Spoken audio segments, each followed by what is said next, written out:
Musical rhythmic. Example, musician.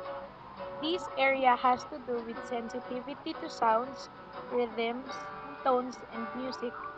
People with a high musical intelligence normally have good pitch and may even have absolute pitch and are able to sing, play musical instruments, and compose music. Visual spatial.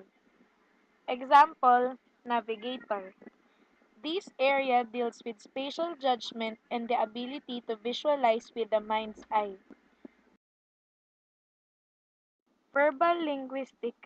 Example, poet. People with high verbal linguistic intelligence display a facility with words and languages. They are typically good at reading, writing, telling stories, and memorizing words along with dates. Logical, mathematical. Example, scientist. This area has to do with logic, abstractions, reasoning, numbers, and critical thinking. This also has to do with having the capacity to understand the underlying principles of some kind of causal system. Bodily kinesthetic. Example, athlete. The core elements of the bodily kinesthetic intelligence are control of one's bodily motions and the capacity to handle objects skillfully. Gardner elaborates to say that this also includes a sense of timing, a clear sense of the goal of a physical action, along with the ability to train responses. Naturalist. Example, chef. This is the ability to make fine discriminations among the flora and fauna of the natural world or the patterns and designs of human artifacts.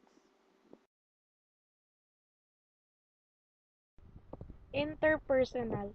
Example, salesperson. This area has to do with interaction with others. In theory, individuals who have high interpersonal intelligence are characterized by their sensitivity to others' moods, feelings, temperaments, and motivations, and their ability to cooperate in order to work as part of a group. Those with this intelligence communicate effectively and empathize easily with others and may be either leaders or followers. Intrapersonal. Example, self-knowledge. This area has to do with introspective and self-reflective capacities. This refers to having a deep understanding of the self, what your strengths or weaknesses are, what makes you unique, being able to predict your own reactions or emotions. Personality refers to the patterns of thoughts, feelings, social adjustments, and behaviors consistently exhibited over time that strongly influences one's expectations, self-perceptions, values, and attitudes.